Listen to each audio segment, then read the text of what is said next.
What is your favorite urban legend? There's an urban legend that circulates around Sydney about the parking warden who made a fortune. Apparently, there was a car park in northern Sydney where, for as long as anyone could remember, we're talking from early 1990s to mid-2000s, there was a parking warden working 9 a.m. to 5 p.m. Monday to Friday who, as an initiative by the local council, collected the $10 fee for all-day parking. One day, he was just never seen again. Turns out there was no council-appointed parking warden, and the guy made millions from the scam. The genius. Bigfoot. It seems pretty cool to imagine that there might be a group of intelligent beings smart enough to avoid humans all this time. Like, imagine they just act like apes when they go foraging, but when they return to their cave, they take off their suits and are actually a different species, and have been hiding from us for hundreds of years because we're one messed up species. Yeah, that's my favorite one.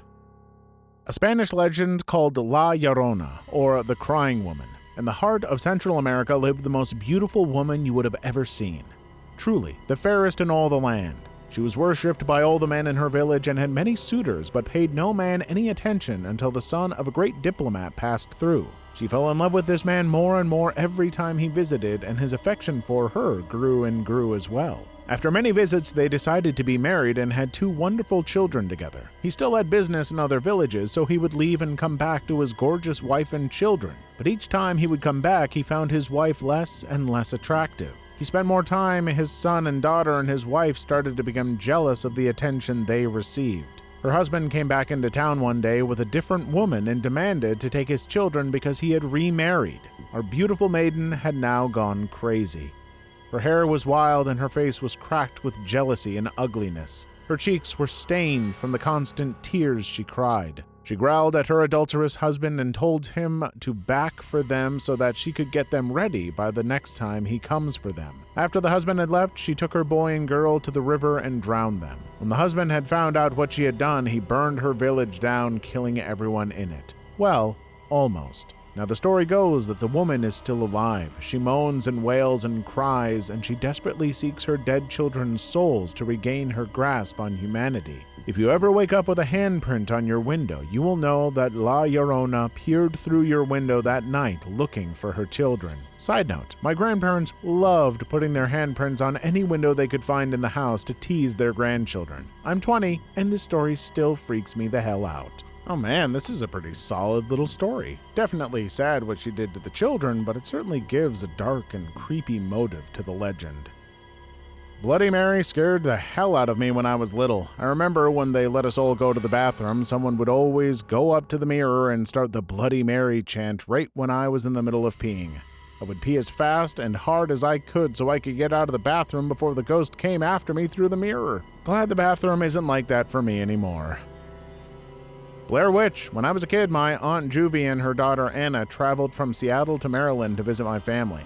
Anna and I didn't get along. We fought every single moment. She just hated me, and the truth is that I was pretty much a butthole kid when I was younger, so I don't really blame her. Anna and I insulted each other. Not just a little insult. Man, we yelled. It was ugly. So on the last night of their trip, our entire family went out to dinner. Anna and I held in our fighting throughout the dinner because our parents yelled at us, but on the way home, Anna got fed up.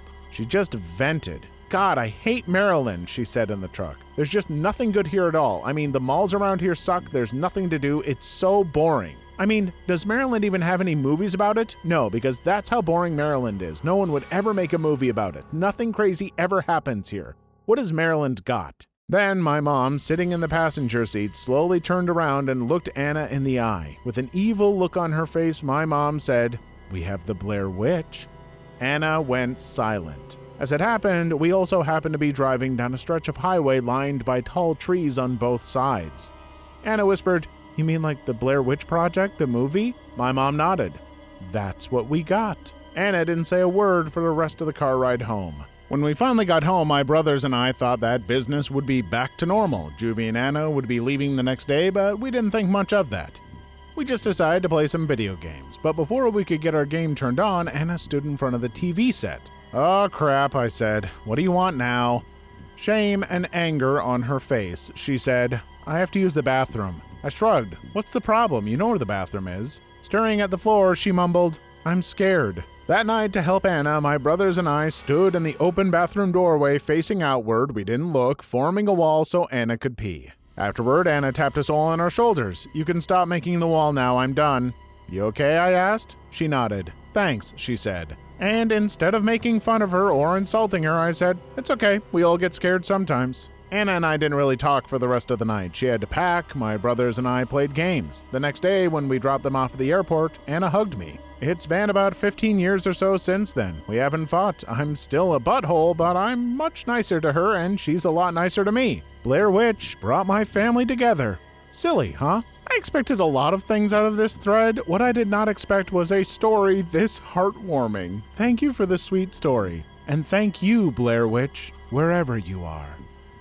There's a rural area around where I live that's locally known as Zombieland on the Ohio-Pennsylvania border. It was the kind of place where teenagers go to smoke pot, get frisky, do stupid things, and try not to get caught.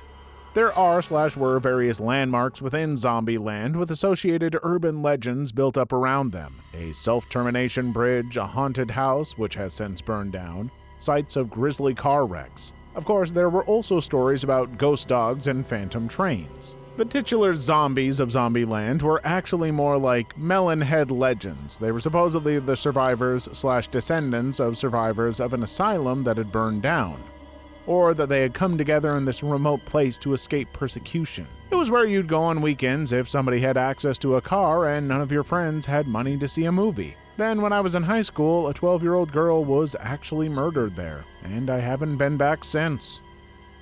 An oldie but a goodie, the Jersey Devil. Woman is giving birth to her 13th child in a log cabin in the Pine Barrens. The labor is not going well, so she screams out, "Let the devil take this child!" She then gives birth to a monster which murders everyone in the cabin and has lived in the Pine Barrens ever since. The Black Lady of Bradley Woods is pretty cool/creepy. During the War of the Roses, or alternatively the Barrens War, a young woodsman and his wife lived with their baby son in a cottage in Bradley Woods. Eventually, the woodsman left his family to fight in the Earl of Yarborough's army, leaving his wife to bring up the baby alone. After many months, there was no news of the woodsman. Every day, she would take her child and walk to the edge of the woods, awaiting the sight of her husband coming home from the wars, until one day the enemy army crossed the Humberg and marched through the area on the way to attack Lincoln. As she was leaving her cottage, the woman was set upon by 3 hobblers who brutally arred her before snatching the baby boy and riding off laughing into the woods. Heartbroken and humiliated, she wandered the woods, searching in vain for her child and husband. After her death, people began to see her wandering the woods, carrying on her never-ending search. It is rumored that if someone ventures into the woods on Christmas Eve and shouts the words, Black Lady, I've stolen your baby," 3 times, the lady appears to them to take back her child. Obviously, Bloody Mary too. After seeing that episode of Supernatural, I remember how much she terrified me, and I didn't look in my mirror for a week. I looked awful. That Black Lady story is sad, but Bloody Mary is a classic, though I personally can't think of Bloody Mary in any way other than how she is in Gary and His Demons. Seriously, folks, I need you all to find and watch that cartoon so it can come back. Sword, make me better! Staten Island, New York. Radioactive rats. Staten Island used to house the garbage for most of the city. It was Fresh Kill's dump, now covered up, grassed over, and soon to be the largest eco-friendly park in New York City. The issue is that for years they had radiation scares throughout the dump and other parts of the island because people would illegally dump toxic waste in certain areas. They ended up cleaning out this radioactive material, but it laid there for years. There was also talk about a certain sanitation member taking bribes to remove stuff, but that's beside the point. There is this belief that a colony of large, angry, and monstrous-looking mutant rats exist on the island and are the reason why pets go missing at night. They live in the sewer systems and underground tunnels around the old dump and can be the size of a Welsh corgi. I live in New Jersey, so there are a whole bunch of legends regarding the Devil Tree. Well, one of them is that if you pee on the tree, something bad happens to you because once upon a time a man peed on the tree and got electrocuted by lightning afterwards. I'm a big fan of The Smiling Man. It's been posted by the same author in several subs. Well then, I hope someone actually posts something about it here because I don't know anything about that, but I want to. I like your willingness to share. I just wish you shared more. The guy with the hook for a hand outside the car in the morning. There are like a million variations. The dead dog train story. A girl's dog dies and she wants it cremated, but the crematory is across town and she has no car. She decides to take the dog on the train hidden in a large bag. She travels with the bag across town, but when she gets to the other train station, there is a flight of steps. She struggles to carry the heavy bag up the steps, and a fit young man offers to help her with it. Not wanting to seem strange, she accepts. "Wow, this is a heavy bag," says the man. "What have you gotten here?" "Oh, just some school books and my laptop," lies the girl, and they continue walking. At the top of the steps, the man runs away carrying the bag, and the girl can't catch him. She can only imagine his face when he discovers how badly his attempted theft backfired. I live in Houston, and everyone knows about the ghost kids on the railroad thing in San Antonio. Basically, there's a street that has a railroad crossing where some children on a bus died from being hit by a train. You go to the spot, stop on the crossing, and put your car in neutral. Then the ghost kids will push your car past the tracks, saving you. We all have friends or know someone that has done this. The truth of it is that it's actually a hill, but it's the way the road looks, you can't tell that you're going downhill. I've heard that some people have done it and put flour on the back of the car, and there were little handprints of the ghost kids on the trunk where they pushed you. I do appreciate the more local stories about little minor things like this. The dead kids part is a little sad, but that definitely feels like a local legend. I always liked hearing the one about how the only reason Marissa Tomei won the Oscar for Best Supporting Actress was her role in My Cousin Vinny was because Jack Palance was so wasted or senile. And/or the teleprompter just stopped on her name, which was last alphabetically, and so instead of reading the name inside the envelope, he just read the name that was still showing on the screen. It's been debunked repeatedly, and Marissa Tomei has had a successful acting career during the 20 years or so since this happened, with additional awards and nominations. But I still meet people who believe this to be true and accuse the Academy of a big cover-up. So a woman was driving down a country road towards her home. She was a vet's assistant who worked the late afternoon shift, so this was around 10 to 11 o'clock at night. About 2 to 4 miles from home, she sees her dog running down the street. She stops and gets out and wondered what her dog is doing because she leaves it locked in her basement all day until she gets home. The dog appears to be choking on something and is covered in blood. She can't see what it is choking on. She put the dog in the car and brings it back to the vet where her boss was just closing up. Her boss tells her to go home, he will take care of it and bring it back tomorrow. She starts driving and realizes she needs gas, so she stops at a Super America before heading home. As she approaches her home, she sees several cops flying down the road behind her, and they pull up behind her as she gets to her driveway. They get out, guns drawn, tell her to stand back as they enter her home. There comes a lot of shouting and sounds of a scuffle. Several minutes later, the police emerge carrying a man who is bleeding badly from one hand. The police explain that they've received a call from her boss saying that he found human fingers in her dog's mouth. The man had broken in, and when he opened the basement door, the dog attacked and bit off his fingers and gave him a nasty leg wound so he couldn't leave. The dog then ran out the back door that the robber left open. My favorite was the one about the asylum. No, not like you think. This is a rough summary of the conversation. The story took place back in the 90s before caller ID was common. There was a mental institution that was engaging in some darn shady practices for quite some time. This is not uncommon, sadly. The FBI managed to build a case without tipping them off and raided the compound, essentially kicking out all of the administrators before they could further mess with their records or hide incriminating evidence. They arrived really early in the morning and found out that the situation was a lot more complicated than they originally planned. A large team spent hours going through page after page of potential evidence, and they were building up quite a hunger. So the guy in charge calls the local pizza place. FBI agent. Hello, I would like to order a dozen large pizzas and 6 2-liter bottles of soda. Pizza guy. All right, the address for the delivery? FBI agent. We're at the psychiatric hospital. Pizza guy. You're at the psych hospital? Are you one of the doctors? FBI agent. No, I'm an FBI agent. We're all FBI agents here. Pizza guy. Click. The best part of this story is that it is absolutely true. Wait, that's it? Oh, come on! Is that really all there is? All of this build-up and no payoff. I don't read these stories to mentally edge, damn it! I want payoff! Ugh. The Hash-Slinging Slasher. Fans can kill you if no windows are open. Champ Vermont's version of the Loch Ness Monster hiding in Lake Champlain. I swear I saw the thing on a cruise when I was 4. There's one where a clown hides in this family's house. The kids always tell the parents there's a clown in their room at night, but the parents wave it off. One night the babysitter thought it was a statue, but it was freaking her out, so she called the father and asked if she could cover the clown statue. The father had no knowledge of a clown statue. He told the babysitter to get the kids out of the house and call the police. Just in case anyone is enjoying reading these stories and hasn't heard of this site, you should really visit Snopes.com. It's a website dedicated to debunking urban myths, hoaxes, rumors, and the like, and the people who run it are incredibly thorough. If you visit the horror section, you will find a lot more information on these famous stories, origins, variations, etc., as well as read a few you've never heard before. The only downside is that it tends to completely destroy any plans you had for the rest of the day.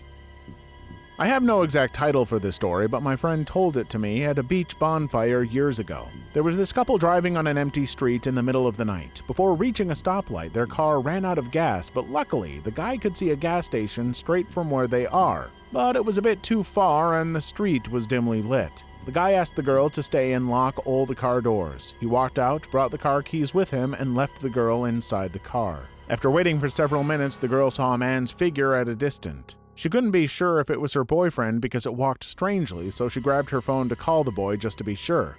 He wasn't answering. She got nervous now, and to make things worse, the streetlight near their car sparked out, making it more darker. She closed her eyes for a few moments, and suddenly she heard someone knock on the window beside her. She grabbed a small flashlight in order to see who was the one knocking. She could hear her boyfriend's phone ringing, but to her shock, it wasn't her boyfriend who just arrived. It was a man whose entire was covered with grease and dirt, smiling creepily at her as he held her boyfriend's head dripping with blood. She tried to scream, but no voice would come out of her mouth, and to make things worse, as the greasy man held up her dead boyfriend's head, he later lifted his other hand, which was holding her boyfriend's phone and car keys. End of story. Going to be positive and say that there is the start to an interesting story there, but I feel things could be drug out a little more, have a few more little incidents to amp up the horror. Also, just a little something to make it feel unique or complete. I would consider cutting the end of story bit and actually coming up with a little more.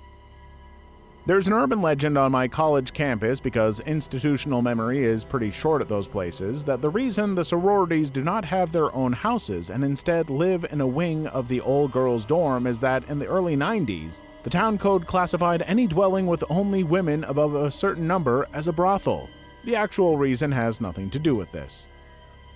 That shoes hanging off wires indicate a drug dealer lives/operates there, although there are some shoes at that end of my street, and a drug dealer used to do deals in the park nearby. A lot of the weird New Jersey tales that my friends and I have checked out, like Clinton Road, a long, winding, unlit road in East Ringwood, New Jersey. There are reports of Wiccan rituals and KKK meetings in the forest along the road, as well as several ghost stories from different geographical locations. Also, the area is near where the Jackson Whites live, and thus there have been spin-off urban legends about albino cannibals that will trap, kill, and eat trespassers. I've driven down this road with friends several times in the wee hours of the night. One of the scariest things we saw was the first time after recounting the urban legends about how the albino cannibals will cut down trees in front of and behind your car so they will trap you. Bullcrap, right? As we're driving, we start to notice that along the road, several trees are cut to stumps, and some trees are lying down in the roadside ditch. And that's just one creepy part of it. Bigfoot, just because there's such a possible chance of its existence, with claims in almost every continent and a lot of plausible castings, photos, and videos, not to mention the vastness of its habitat, would make it easy to hide. The swing story. Whenever you used to hang around in the parks when I was a kid, there was always someone who would say that their brother's friend's cousin's girlfriend's sister was swinging on the swing so high that she went all the way around. Somehow the story always ends up with either like this, one, and then they went all the way around and just kept swinging, or like this, two, and then they fell off and died. I've never heard of the story ending, and they fell off in a futile attempt at impressing their friends, and though slightly embarrassed and winded, ultimately survived. I'm pretty sure that story 1 was created by kids to tempt other naive kids into seeing if they could swing all the way around, and story 2 was created by a bunch of parents who heard about story 1 and wanted to discourage their own naive kids from doing something as pointless and stupid as swinging all the way around. Stupid parents, do they really think I'm gonna fall for their tricks? Well, joke's on them. I'm heading to the park after this and swinging all the way around. I like the one about Emilio Estevez. Legend has it, every fall, just as hockey season begins, Emilio Estevez rummages around his Malibu neighborhood, breaking into random homes searching for the Mighty Ducks 4 script. If you make eye contact with him and can't produce a script, beware. He'll slice your throat with a chef's knife taped to the end of a hockey stick. If you do find yourself in Emilio's presence with no script, you'll almost certainly die via slapstick to the neck. However, some say if you stare at the floor and chant quack, quack, quack, as loud as possible, he'll become distracted long enough for you to escape. My advice? Always carry a working draft of the Mighty Ducks D4 wherever you go. Emilio! The cactus full of baby tarantulas is my favorite, but I also like that the Coke machine that racks up long-distance charges phoning Atlanta to report it's low on nickels. There are polite and civil people on the internet who do not spend all their time arguing with each other and actually practice what they preach. There's a few local urban legends around here that take place on this old country road where an insane asylum used to be. It burned down many years ago and I believe was renovated into a Christian center camp retreat, but that didn't stop teenagers from having all kinds of tales. Apparently, if you went out to this road at night, which we all did constantly in the summer, a few things could happen. Your car could shut off, you could hear the old patients wandering around the woods lost, see apparitions burning in the darkness behind trees, and the white lady would sometimes appear in front of your car and kill all electronic devices and try to harm you. I don't think any of us ever truly believed any of it, but we had many a good night driving through the winding roads and trying to scare the pee out of each other. My favorite is the gang initiation that requires a prospective member to hide under a car and attack the driver when she, always she, walks up to his lair. Have you ever dropped something that rolled under a modern car? How did you get it out? I guarantee you didn't crawl underneath. There isn't room to put your hand under there. All those stories that involves thugs placing a person, stroller, doll, and a baby seat, etc. in the middle of the street in order to trick people into stopping getting out of their cars. Then people emerge from the bushes to rob you or worse. Though in the stories, the narrators are always smart enough to drive by and stop in a safe distance. What I find chilling about this story is that it could actually happen. I mean, I think it's an urban legend in the sense that it isn't some huge widespread phenomenon, but I doubt that anybody has ever done this. Frankly, I think people have done this. It's a simple trick that would allow you to rob people. Essentially, it's just a modern version of highway robberies from medieval times or whatever. My old housemate told me that the reason she decided not to go to uni in London was that this had happened to one of her friends from back home. This girl had just moved to London and was heading back from uni on the tube one night. The carriage was emptying out when 3 girls got on together. They all looked pretty rough, and the one in the middle was staring at her, which made her feel really uncomfortable. A couple of stops down the line, there was an announcement over the tannoy system saying there was something wrong with the train, so for passengers to get off. She left the train and later saw on the news the reason that they had to get off the train. They'd made the announcement to get people off the train safely. That night, a girl had been murdered at the station. She'd been killed by 2 girls who had then frog-marched her onto the train. That every old homeless guy is actually a wealthy businessman who went off the deep end. Ours was Bob, and he owned property along the coast. He also pooped a lot, not in toilets. I grew up in a very small rural area in southeast Missouri. There are 2 that come to mind. First is the tale of the Whitaker woman. The story goes that there was an old man and woman who lived in a small shack in the woods.